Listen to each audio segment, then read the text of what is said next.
1952 में बुरुगुला रामकृष्ण राव की हुकूमत बनने के बाद जो सबसे बड़े वाक़ियात पेश आते उसमें एक अहम वाक़िया 1952 का गैर मुल्की मूवमेंट है। तो बेसिकली इसकी वजह क्या है, ये कहाँ से शुरू हुआ और इसकी इंपॉर्टेंस क्या है, ये हम जानने की कोशिश करेंगे।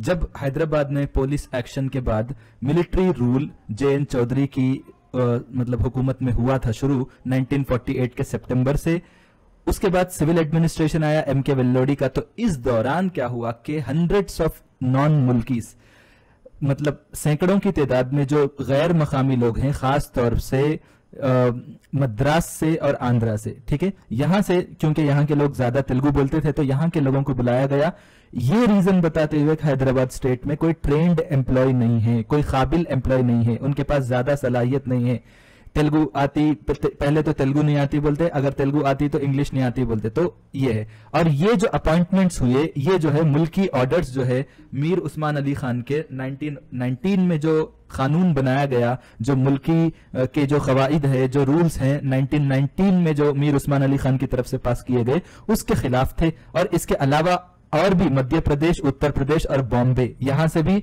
लोगों को जो है एम्प्लॉयज को लाके जो है यहां पर अपॉइंटमेंट किया गया। लेकिन मसला यह है कि जो मुंबई, मध्य प्रदेश और उत्तर प्रदेश के जो एम्प्लॉयज थे, वो लोग हैदराबाद के लोगों के साथ, हैदराबाद के जो लोकल्स हैं, मुल्की लोगों के साथ बहुत अच्छे रिलेशंस को मेंटेन करे। बट आंध्रा के लोग क्या करे कि मजाक उड़ाना कि हमारी तेलुगु तुम्हारी मतलब हमारी तेलुगु तुम्हारी तेलुगु से बेहतर है, हमारा कल्चर तुम्हारे कल्चर से बेहतर है, क्योंकि जो थोड़ा करीब रहता ना उन्हें ज्यादा आपको जानता, और हमेशा जो है आपको तकलीफ वो लोग देते जो आपके कल्चर को, आपकी जिंदगी को जानते। तो ये मामला था। जो हैदराबाद के मुल्की लोग थे उनको ये तवक्को थी कि हैदराबाद स्टेट में हुकूमत चेंज होते ही उनके साथ बेहतर जिंदगी के चांसेस रहेंगे। बट ये मुल्की रूल्स की जो खिलाफ वर्जी 4 साल तक हुई, 48 से 52 तक, उसकी वजह से उनके मसाइल, उनके परेशानियां और बढ़ गए। तो यहां पे क्या हुआ कि उसके बाद चूंकि हैदराबाद स्टेट में 6 मार्च 1952 को नई हुकूमत वजूद में आई, कांग्रेस पार्टी इलेक्शन जीती और बुरुगुला रामकृष्ण राव चीफ मिनिस्टर बने थे। लेकिन उसके बावजूद जो उनके अंदर जो इनसिक्योरिटी थी मुल्की लोगों में, वो इनसिक्योरिटी को एड्रेस करने में वो हुकूमत नाकाम हो गई। कुछ अपॉइंटमेंट्स हुए, वो भी जो है मुल्की रूल्स के खिलाफ हुए। तो उसकी वजह से यह हुआ कि गैर मुल्की मूवमेंट 1952 में शुरू हुआ। तो हुआ कैसा शुरू, क्योंकि हर बड़े शौले के लिए छोटे से चिंगारी की जरूरत पड़ती। तो पहले से अंदर से तो पूरा मसला शुरू हो गया था। अब चिंगारी किधर से शुरू हुई मैं आपको बता रहा हूं। यह शुरू होती 1952 में वरंगल डिस्ट्रिक्ट में। होता यह कि जो डिविजनल इंस्पेक्टर ऑफ स्कूल्स रहते, उन्होंने क्या करते, कुछ टीचर्स को कि भाई आप लोगों से नहीं हो रहा, सही परफॉर्मेंस नहीं हो रहा, तो उन्होंने क्या करते कि डिसिप्लिन के नाम से उनको बहुत दूर ट्रांसफर कर देते और नॉन लोकल्स को उनकी जगह अपॉइंट करते। उन्होंने क्या करते कि हनुमाकोंडा के सेंट्रल मिडिल स्कूल, वहां से 18 टीचर्स को ट्रांसफर कर देते और उनके इंक्रीमेंट को रोक देते। और क्या करते कि 180 नॉन मुल्की टीचर्स को अपॉइंट करते जून जुलाई 1952 के दौरान। तो आप देख सकते कैसा हैरासमेंट हुआ होगा। हैरासमेंट इस लेवल पे होता कि सेंट्रल मिडिल स्कूल के जो प्रिंसिपल रहते, रशीद अल हसन, नामा याद रखिए और डेट्स याद रखिए, 23 दिसंबर 1951 को। अब ये हैरासमेंट पहले से हो रहा था, तो इन्हों जो है हार्ट अटैक की वजह से इनका डेथ हो जाता।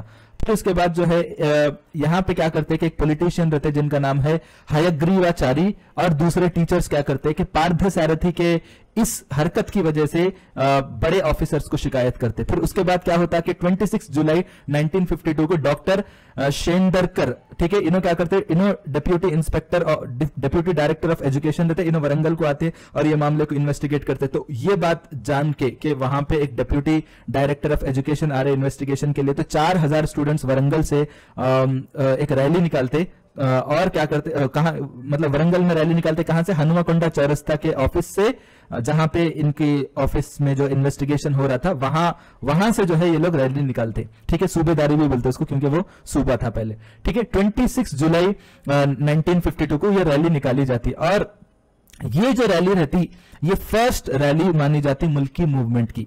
फिर उसके बाद क्या होता कि 28 जुलाई को क्या करते कि वरंगल के जो कॉलेजेस और स्कूल के जो स्टूडेंट रहते ये लोग क्या करते, स्टूडेंट जॉइंट एक्शन कमेटी बनाते और उसके कन्वीनर के तौर पे बुच्चैया, ये नाम याद रखिए, बहुत ज्यादा क्वेश्चन जो है तेलंगाना मूवमेंट के नेम्स डेट्स के बेसिस पे पूछता, तो बुच्चैया जो है उसके कन्वीनर है, तो उनको सेलेक्ट करते और एक रेजोल्यूशन पास करते, करारदाद पास करते 26 जुलाई 1952 को। ये करारदाद क्या है, इसके 2-3 पॉइंट्स मैं आपको बताता हूं। सबसे पहला जो कंडीशन, जो करारदाद है, जो रेजोल्यूशन है, वो ये है कि रेजोल्यूशन की जो सबसे इंपॉर्टेंट पॉइंट बोल सकते हैं आप, वो ये है कि कैबिनेट सब कमेटी बनाई जाए। जो स्टेट गवर्नमेंट की जो कैबिनेट है उसमें एक सब कमेटी बनाई जाए, 3-4 जो कैबिनेट मेंबर्स हैं, कैबिनेट मिनिस्टर्स हैं, उन पे सब कमेटी बनाई जाए। और यहां पे जो मुल्की रूल्स के जो अपॉइंटमेंट्स होना है, इसको ये लोग तय करना, इसमें अगर कुछ लूप होल्स है तो इसको बेहतर करना। दूसरा ये है कि मुल्की रूल्स के हिसाब से जल्द जॉब्स का तकर्रुर होना। तीसरा ये है कि जो नॉन लोकल्स है, इनका जो डोमिनेशन है, इसको सिस्टमैटिकली वक्त के हिसाब से जल्द खत्म करना। बेसिकली ये डेट जो है याद रखिए, यहां पे रॉन्ग है, 1952 है ये, ठीक है, 52। तो 6 अगस्त 1952 को ये स्टूडेंट्स की तरफ से एक लेटर चीफ मिनिस्टर को भेजा जाता और इसमें ये सारे रेजोल्यूशंस का जिक्र किया जाता। उसके बाद चीफ मिनिस्टर की तरफ से ये प्रॉमिस की जाती कि हम जरूर कैबिनेट सब कमेटी बनाएंगे और स्टूडेंट के मसले को जल्द से जल्द सॉल्व करेंगे। उसके बाद 22 अगस्त 1952 को बुरगुला रामकृष्ण राव वरंगल को आते एक प्रोग्राम अटेंड करने के लिए, लेकिन वहां पे स्टूडेंट के लिए कोई ऐलान नहीं करते, कोई मुल्की रूल्स पे कोई बात नहीं करते। तो स्टूडेंट्स क्या हो जाते, नाराज हो जाते और सीएम से सवाल करते। और उसके बाद वापसी, मतलब चीफ मिनिस्टर बोलते कि मैं हैदराबाद जाते ही कैबिनेट मीटिंग रखूंगा, मतलब बुलाऊंगा और प्रेस नोट जारी करूंगा। और उसके बाद क्या करते कि उसके बाद कुछ ज्यादा जल्दी एक्शन नहीं होता, लेकिन 22 अगस्त 1952 को स्टूडेंट्स क्या करते कि एक मीटिंग करते और सीएम को लेटर लिखते कि अगर आप इस पे एक्शन नहीं लिए 27 अगस्त तक तो हम लोग स्ट्राइक करने वाले हैं। उसके बाद क्या होता कि 26 एक दिन पहले चीफ मिनिस्टर बुरगुला रामकृष्ण राव वरंगल के कलेक्टर को फोन करते, जिनका नाम है गोविंद राव देश पांडे। उनको बोलते कि आप जो है, जो कन्वीनर है स्टूडेंट्स एक्शन कमेटी के, स्टूडेंट जॉइंट एक्शन कमेटी के, उनको बोलिए कि सब कमेटी ऑलरेडी बन गई। और यही बात कलेक्टर ने बुच्चैया, जो कि स्टूडेंट जेएसी को बताते, लेकिन जब तक कम्युनिकेशन होने में बहुत ताखीर हो जाती। और उसके बाद ये बात होती कि भाई हम किसी भी हाल में 27 को स्ट्राइक करने वाले हैं, क्योंकि कम्युनिकेशन उस दौर में आज के दौर के जैसा इतना स्पीड नहीं था, तो कम्युनिकेशन होने में ताखीर हो गई। उसके बाद ये लोग 27 अगस्त 1952 को वरंगल में स्ट्राइक करते। इस दौरान वरंगल में बंद का ऐलान करते और उसके बाद 28 और 30 अगस्त को स्टूडेंट क्या करते, एक रैली निकालते। लेकिन इस दौरान स्टूडेंट्स पर लाठीचार्ज होती पुलिस की तरफ से और कई स्टूडेंट्स जख्मी हो जाते। जैसे ही वरंगल में स्टूडेंट्स पर लाठीचार्ज होता, उसके बाद पूरे स्टेट में, हैदराबाद स्टेट में मुल्की मूवमेंट फैल जाता। अब हैदराबाद में क्या होता कि एक पब्लिक मीटिंग होती 24 अगस्त 1952 को बुल्लारम हैदराबाद में, और बंद का ऐलान मनाया जाता 26 अगस्त को।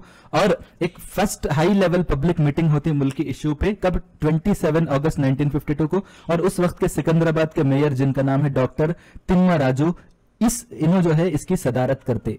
इसके अलावा 27 अगस्त को जो है स्टूडेंट्स चादर घाट से बद्रुका कॉलेज तक एक क्या बोलते मार्च निकालते। और उसी दिन जो है निजाम कॉलेज ग्राउंड में एक बहुत बड़ी मीटिंग होती। और इस मीटिंग में जो है जो भी हनुमकोंडा में स्ट्राइक के दौरान स्टूडेंट पे लाठीचार्ज हुआ, उसको कंडेम किया जाता, उसकी मजम्मत की जाती। और 31 अगस्त 1952 के दिन ही जो है एक रैली निकाली जाती सैफाबाद कॉलेज से एबिड्स तक, एक बहुत बड़ी रैली निकाली जाती। जबकि 1 सितंबर को कोई स्ट्राइक नहीं होता, क्योंकि उस दिन जो है ईद उल अजहा का दिन रहता। तो आप यहां पे गौर करे होंगे 27 अगस्त से लेकर 2 सितंबर तक कई मीटिंग्स, स्ट्राइक्स और रैलीज निकाले जाते हैदराबाद, वरंगल और जो भी निजाम स्टेट के दूसरे डिस्ट्रिक्ट्स रहते वहां पे। और वहां पे बार बार नारे लगाए जाते, idli sambar go back, non मुल्की गो बैक, स्टूडेंट यूनियन जिंदाबाद। तो इडली सांबार गो बैक मतलब इडली सांबार कहां पे चलता, मद्रास में चलता, वहां के आंध्रा वाले खाते उसको, तो उनको बोलते गो बैक। तो एक तरह से एक सटायरिक स्लोगन है ये। यहां पे सबसे इंपॉर्टेंट जो इवेंट पेश आता वो आता 3 और 4 सितंबर को सिटी कॉलेज में। तो यहां पे आपको तो मालूम है कि यहां पे सिटी कॉलेज इंसिडेंट होने से पहले की बात है कि वो तो 3 और 4 सितंबर को होता, लेकिन 2 सितंबर 1952 को जो पुलिस कमिश्नर रहते उनका नाम है शिवा कुमार लाल। इन्हों बोलते, जो पेरेंट्स रहते उनको एक वार्निंग देते कि अपने बच्चों को कंट्रोल करिए, अगर वो लोग पुलिस केसेस में फंसेंगे तो उनका करियर बर्बाद होने वाला है, ये सब मतलब एजिटेशन रैलीज में मत लाओ बोल के बोलते। लेकिन यहां पे क्या होता कि 3 सितंबर के दिन एक ऑर्डर पास किया जाता, जो कि हैदराबाद सिटी पुलिस एक्ट जो रहता उसके सेक्शन 22 के अंडर में एक ऑर्डर पास किया जाता कि कोई स्ट्राइक, कोई मीटिंग, कोई रैली नहीं की जाएगी। और सिटी कॉलेज के जो प्रिंसिपल रहते हैं जिनका नाम है रामलाल, उन्होंने भी क्या करते स्टूडेंट को बोल देते कि भाई ऑलरेडी जो प्रोहिबिटिंग ऑर्डर्स हैं, जिसको इम्तिनाई अहकाम बोलते हैं उर्दू में, ऑलरेडी यहाँ पे नाफिज है, जिसको हैदराबाद के पुलिस कमिश्नर जारी कर दिए। लेकिन स्टूडेंट्स क्या करते हैं कि बहुत बड़ी रैली निकालते सिटी कॉलेज में और उसके आसपास में, और जो भी प्रोहिबिशन ऑर्डर्स रहते उन सबको इग्नोर कर देते। कोंडा लक्ष्मण बापूजी स्टूडेंट्स को तसल्ली देने की कोशिश करते, बट स्टूडेंट्स उनकी बात नहीं मानते। अब 3 सितंबर वो दिन आ जाता और यहां पे स्टूडेंट जब रैली निकालते सिटी कॉलेज के पास और पत्थरगट्टी आसपास, मतलब पत्थरगट्टी मतलब इधर आता, आपको मालूम है, इतने ये पूरे एरियाज में स्टूडेंट्स की जो है गहमा गहमी रहती, रैलियां निकालते, तो पुलिस की तरफ से एक फायरिंग की जाती। जो प्रोटेस्टर्स रहते, स्टूडेंट्स रहते वहां पे, तो वहां पे 2 स्टूडेंट्स का डेथ हो जाती और 147 स्टूडेंट्स जख्मी हो जाते। इसके अलावा अफजलगंज में भी फायरिंग की जाती, वहां पे 4 स्टूडेंट्स की डेथ हो जाती और कई जख्मी हो जाते, और ऑर्डिनरी पीपल भी जो है जख्मी होते, स्टूडेंट्स ने, सॉरी, ऑर्डिनरी पीपल जख्मी होते। यहाँ पे जिन लोगों की डेथ होती फायरिंग के दौरान, उसमें से मोहम्मद कासिम फैक्ट्री वर्कर है, शेख मोहम्मद रिक्शा चलाने वाले हैं मोहम्मद खान, प्राइवेट एम्प्लॉय रामुलू, शेख मुख्तार, जमालुद्दीन, ज्यादातर मुस्लिम्स हैं, आप देख सकते हैं। यहाँ पे एक बहुत बड़ा वाकया पेश आता है कि जो प्रोटेस्टर्स रहते हैं वो चीफ मिनिस्टर की कार को आग लगा देते। उस वक्त के जो चीफ मिनिस्टर रहते बुरगुला रामकृष्ण राव, उन्होंने क्या करते, एक इवेंट में अटेंड करते, एक प्रोग्राम रहता, कहां पे गोल्डन जुबली सेलिब्रेशंस रहते, किसके, श्री कृष्णा देवराया भाषा निलयम, ये एक जगह है सुल्तान बाजार में, वहां पे गोल्डन जुबली सेलिब्रेशन होता, किसका, श्री कृष्णा देवराया भाषा निलयम, ये एक तेलुगु लैंग्वेज का जो है प्रमोट करने का इदारा है ये, तो वहां पे अटेंड करने आते 5 सितंबर 1952 को।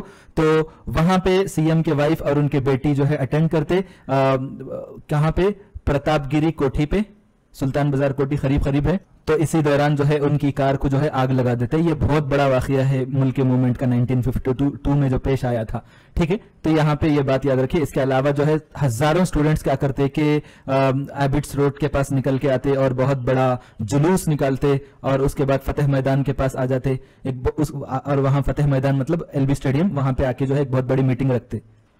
जब इतना बड़ा वाकया हुआ तो उसके बाद हरकत में आती हुकूमत, और ये देखते कि भाई मामला हाथ से निकल जा रहा, तो उसके बाद क्या करते कि हुकूमत की तरफ से एक मिनिस्टेरियल सब कमेटी कायम होती, ठीक है। क्या डिमांड करते लोग, कैबिनेट सब कमेटी बनाओ बोलते, लेकिन बनता क्या, मिनिस्टेरियल सब कमेटी बनता। तो मिनिस्टेरियल सब कमेटी और कैबिनेट सब कमेटी में फर्क यह है कि मिनिस्टर्स में जो टॉप लेवल के मिनिस्टर्स रहते उनको कैबिनेट मिनिस्टर बोलते, जो कि हुकूमत के बड़े से बड़े फैसले लेते। और ये जो मिनिस्टेरियल सब कमेटी मतलब छोटे से छोटे मिनिस्टर भी इस मिनिस्टेरियल कमेटी में आता। तो हम मंगे क्या, बिरयानी खिलाओ, और खिला रहे हैं क्या, दाल और पापड़ खिला रहे हैं। तो मामला कुछ ऐसी है, हम स्टूडेंट्स डिमांड क्या करें, कैबिनेट सब कमेटी बनाओ, और बना रहे हैं क्या, मिनिस्टेरियल सब कमेटी बनाए। 7 सितंबर को और मुल्की रूल्स का जायजा लेने के लिए उनको यह जिम्मेदारी दी गई थी। अब आपके लिए यह जानना जरूरी है कि इसके मेंबर्स कौन है। कोंडा वेंकट रेड्डी, फूलचंद गांधी और मेलकोटी एंड नवाज जंग, ये लोग हैं, ठीक है। और इसी दौरान जो है सैयद अख्तर हुसैन, इनको अरेस्ट किया जाता पीडी एक्ट के तहत में। पीडी एक्ट क्या रहता बेसिकली कि प्रिवेंटिव डिटेंशन, मतलब हो सकता है कि इन्होंने आगे चल के फिर कुछ हालात खराब करते, ये मकसद के लिए पीडी एक्ट, सबसे पहले पीडी एक्ट किसके ऊपर नाफिज किया गया, सैयद अख्तर हुसैन के खिलाफ नाफिज करके इनको अरेस्ट किया गया। तो ये सैयद अख्तर हुसैन कौन है, लेजिस्लेचर है, मतलब उन्होंने जो है एमएलए थे, तो उनको जो है अरेस्ट करके पीडी एक्ट में अरेस्ट किया गया उनको, ठीक है। बेसिकली अरेस्ट जो है पीडी एक्ट के तहत में किया जाता। इसका मकसद ये रहता कि इन्होंने आगे चल के फिर से कुछ हंगामा करेंगे, तो इसलिए इनको लंबे अरसे के लिए अरेस्ट कर लेते। इन्हों जो है अवध उर्दू न्यूज़पेपर के एडिटर रहते, और उनके अलावा एक और जर्नलिस्ट बेगम सादिक जहां, इनको भी अरेस्ट किया जाता। अब यहां पे ये जो फायरिंग होती, इतने लोगों का डेथ होता, कई सैकड़ों की तादाद में लोग जख्मी हो जाते, तो इस पर इन्वेस्टिगेशन करने के लिए हुकूमत की तरफ से, स्टेट गवर्नमेंट की तरफ से, हैदराबाद जो मतलब स्टेट की गवर्नमेंट रहती, वो लोग एक कमेटी कायम करते जिसका नाम है जगन मोहन रेड्डी कमेटी, ठीक है। तो ये कौन डिपार्टमेंट, होम डिपार्टमेंट, वजारत दाखिला की तरफ से एक जुडिशियल इंक्वायरी कमेटी कायम की जाती, और उन किसके अंडर में, जस्टिस पिंगली जगन मोहन रेड्डी के अंडर में ये जो पुलिस फायरिंग हुई 3-4 सितंबर 1952 को, इसको इन्वेस्टिगेट करने के लिए। तो यहां पे एक बात बताना जरूरी है कि जो पिंगली जगन मोहन रेड्डी की एक ऑटोबायोग्राफी है जिसका नाम है द जुडिशरी वन सर्व्ड, तो उन्होंने अपनी किताब में बोलते हैं कि ये जो मुल्की जो राइट्स हुए थे, जो मतलब हालात खराब हुए, उसकी वजह क्या है? आंध्रा ऑफिशियल्स का मिसकंडक्ट है तेलंगाना के लोगों की तरफ, जो उनका जो बुरा सलूक था तेलंगाना के लोगों की तरफ, आंध्रा वालों का, आंध्रा ऑफिशियल्स का, उसकी वजह से ये पूरे हालात खराब हुए। और इस कमेटी की तरफ से 100 गवाहों से पूछताछ की गई और उसका एक रिपोर्ट जो है 28 दिसंबर 1952 को, बहुत अच्छी बात यह है कि 3 महीनों के अंदर जो है इस रिपोर्ट को सबमिट किया गया। और इसमें सबसे खास बात यह है कि कुछ अहम बड़े शख्सियात से भी जो है पूछगछ की गई। उसमें से बुरुगुल रामकृष्ण राव, शिव कुमार लाल और इसी तरह सुंदरम पिल्लई जो कि डिप्टी पुलिस कमिश्नर है, इसी तरह पार्थ सारथी, मोनप्पा रामलाल, इन सब से पूछताछ की गई और इस कमेटी ने अपना रिपोर्ट को सबमिट किया, मालूम है 28 दिसंबर 1952 को। इस रिपोर्ट की कुछ अहम फाइंडिंग्स ये है कि पुलिस और पॉलिटिशियंस की नाकामी की वजह से सिटी कॉलेज का वाकया पेश आया और इसके अलावा स्टूडेंट्स में जो इनसिक्योरिटी है, जो उनके अंदर अदम तहफ्फुज का एहसास है, उसकी वजह से उनके अंदर एक फ्रस्ट्रेटिंग बिहेवियर पैदा हो गया। जो भी वो लोग करे वो बिकॉज ऑफ दिस इनसिक्योरिटी, तो उसकी वजह से ये बात बता दी है। तो ये फाइंडिंग्स आप याद रखिए। तो ये जो वाकया है बहुत ही अहम तरीन वाकया है। Thank you so much.